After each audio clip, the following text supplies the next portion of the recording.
ஆத்ம சாதகர்கள் அனைவருக்கும் அடியனோட இனிமையான வணக்கங்கள். இப்போ நம்ம இந்த காணொளியில் பார்க்க போகிறது, ஒவ்வொரு மனித முதுகெலும்புக்குள்ளேயும் மூளைக்குள்ளேயும் உறைஞ்சிருக்கிற மகத்துவமான அந்த தெய்வீக சக்தி வெளிப்படுத்தக்கூடிய மூச்சு பயிற்சி. இந்த மூச்சோட சீக்ரெட்ஸை நம்ம எல்லாரும் நல்லா புரிஞ்சுக்கணும். காலாகாலத்துக்கும் நிரந்தரமான ஒரு பரிபூர்ண ஆனந்தத்தை ருசிக்கிறது இந்த பிரெத்தில் தான். லைஃப் ஃபோர்ஸ்னு சொல்கிறோம். அது இன்னும் சான்ஸ்கிரிட்டில் பிராணா அப்படின்னு சொல்கிறோம். ரெண்டு வகையான பிராணா இருக்குது. ஒன்று காஸ்மிக் பிராணா, தட் மீன்ஸ் இந்த பிரபஞ்சத்தில் நிரம்பி இருக்கிற சக்தி.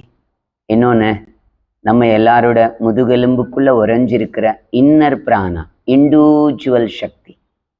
இந்த ரெண்டு எனர்ஜியும் எப்போ ஒன்று சேரும்னா, உங்கள் மனசு மூச்சோடு சேர்ந்து முதுகுத்தூணில் மெதுவாக இறங்கி மேலெழும்பும் போது, அதுதான் பிராணாயாமம்னு சொல்கிறோம். இந்த பிராணாயாமத்தை நீங்கள் பிழையில்லாமல் கற்று தேர்ச்சி பெறும்போது மனிதன் சாதாரணமான மனநிலையிலிருந்து மிக உயர்ந்த நிலையான அமைதி, அன்பு, கருணை, இரக்கம், பக்தி, தயவு, ஆற்றல், அருள், பொருள், சகல ஐஸ்வர்யங்களுக்கும் தலைவனாக மலர்கிறான். அதை தான் நம்ம இந்த காணொளியில் பார்க்க போகிறோம். வாங்க, முதல் பிராணாயாமம். இதுக்கு பேர் சாட்டிக் பிரெத். வேக வேகமாக காற்றை உள்ளே வெளியே ஏற்றி இறக்கும்போது மனம் உடனடியாக அடங்கி எண்ணங்கள் அற்ற நிலையை நீங்கள் ருசிப்பீர்கள். முதுகு, கழுத்து, தலை நேர்கோட்டில் நிறுத்தி கைகள் தியான முத்திரையில் வைத்து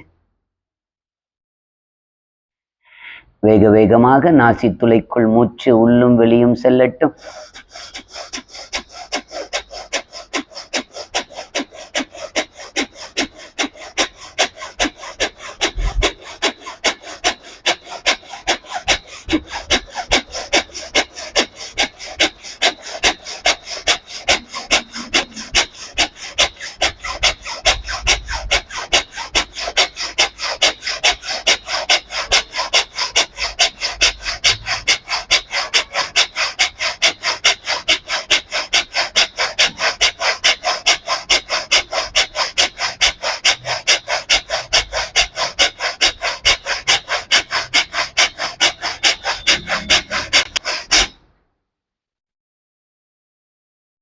சிறிது நேரம் நம்ம எல்லாருடைய கவனத்தையும் புருவ மத்தியில் நிறுத்தி எண்ணங்கள் குறைவதை பாருங்கள்.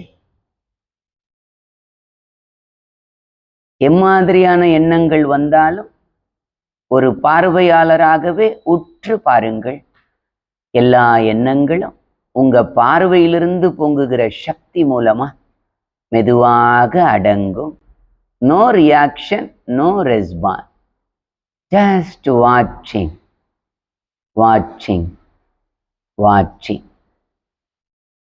எண்ணங்கள் எல்லாம் அடங்க அடங்க அந்த புருவ மத்தியில சர்வம் ஏகம் கோவிந்தம் அப்படின்னு வேதம் சொல்லக்கூடிய அந்த சத்தியமான ராமனை, கோவிந்தனை, கிருஷ்ணனை நீங்களும் ருசிக்கலாம்.